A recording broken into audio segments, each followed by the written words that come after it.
Welcome to Season 1 of the rebooted Doodle Reviews, where I review cartoon episodes, animated movies, and just basically do general animation reviews. Nothing new, but then again, what is? So what do I have planned for the reboot? Well, let's talk Total Drama. Total Drama is a Canadian series out to parody conventional reality television, primarily Survivor, Fear Factor, and The Amazing Race and its spin-off. The show has run for 5 seasons, a spin-off, and a Season 6 has finally been announced. Pretty actually hyped for that. And no, I don't believe Daycare is Season 6, but that's another conversation for another day. It has made itself a nice, comfortable nest as my favorite Canadian television show.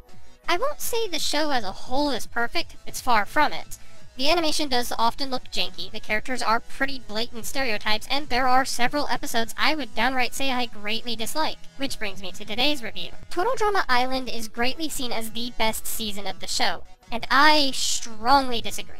I won't say the season is the worst, personally I think that goes to action without question, but there are several episodes that really bug me within Island.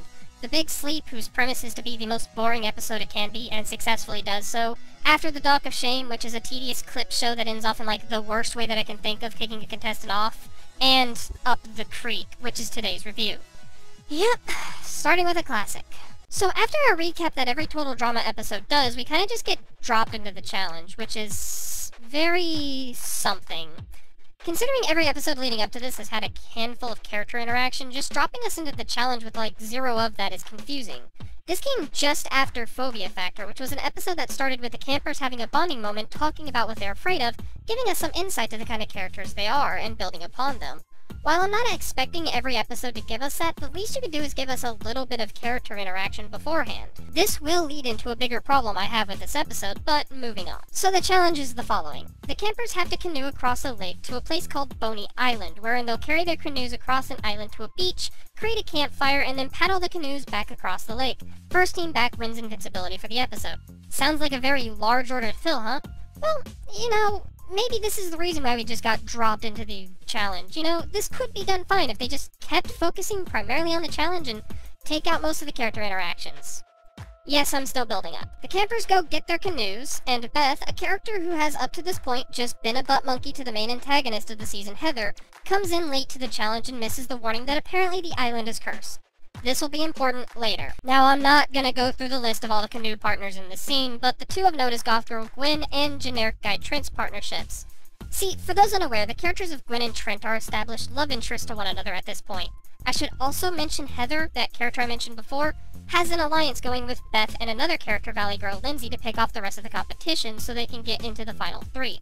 Both of these facts are established by the 3rd episode, the earlier name drop, The Big Sleep. Now, this is another problem that arises from just dropping us into the challenge like this, because Beth and Lindsay immediately take Trent to be their partners, so Gwen gets stuck with a character named Cody, who up to this point has had a crush on Gwen himself. Why did Beth and Lindsay take Trent? That's not established at all. We didn't get any scene before or after the explanation of what the challenge is with Heather, Lindsay, and Beth, so this is just an act out of nowhere that makes no sense for either of the 2 characters. Good going, I guess? The campers start paddling their canoes across the lake, and remember how I said if they kept going with the lack of character interaction that this challenge would be able to work correctly? Well, that went out the window all of 6 minutes in. Actually, the fact that it takes them 6 minutes to establish all of their pair-ups should be a bad sign as well. Did we have to know Fat Guy Owen and Heather were teamed up? They barely appear at all in the episode. I guess I can understand Party Boy Jeff and Precious being DJ, as we learn DJ can't swim, and Jeff's kind of his best bro there for encouragement. I guess I can understand that.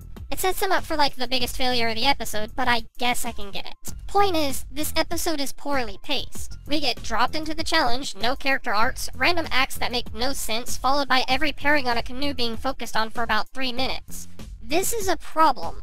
What are you doing, Alex Nussbaum? Oh, and if that isn't good enough, all of that potential character interaction at the beginning of the episode gets dropped here. We learn about some macaroni art Jeff made for surfer girl Bridget because those 2 are established love interests at this time, and Bridget was completely turned off by it. Apparently. Great. Sure do love all of that tell don't showing you're doing. Way to go. By the way, this canoe scene lasts for another 3 minutes, leaving us at the 9-minute mark before we even see Boney Island. Following this, they start crossing the island with their canoes where we meet up with dire beavers and mutant pterodactyl geese. I'm not kidding. As well as quicksand and a splinter, most of which disappear as quickly as they come in and don't really become all that relevant to anything.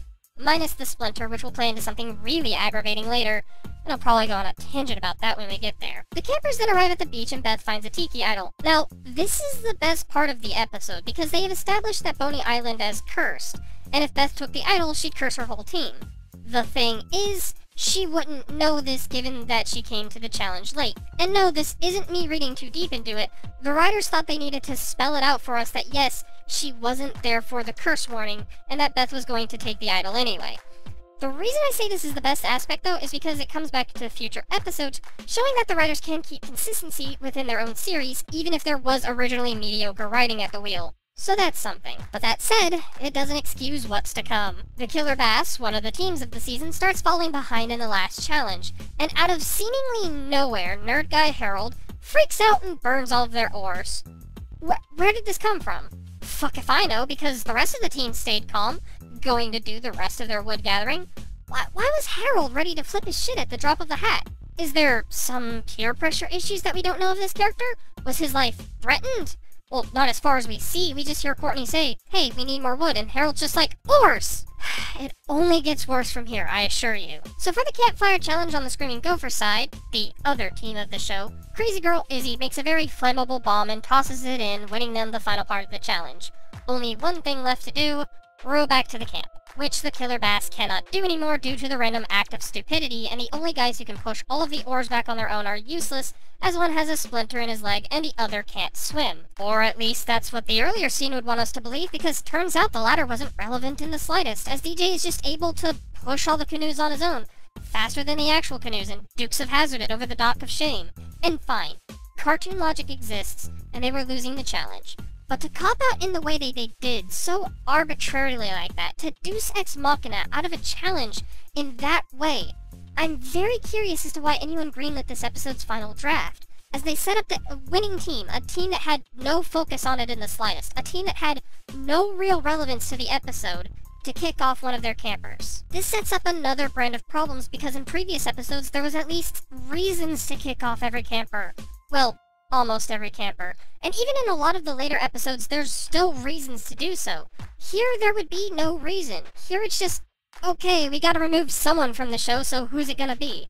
I wish I could say it shows lazy writing, but it doesn't. Because this isn't lazy, this is straight up stupidity.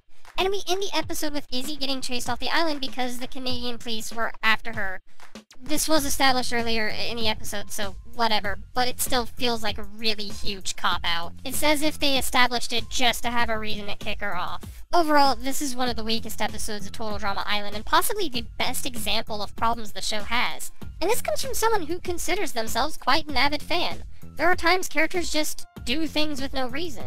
The show likes to try to give us amazing plot twists, and have been able to, but oftentimes just wind up giving some cop-out Deus Ex Machinas that really get infuriating at times. This becomes an important episode later in the series given that this sets up a couple story elements, but it's so unfortunate it has to be this episode that does that.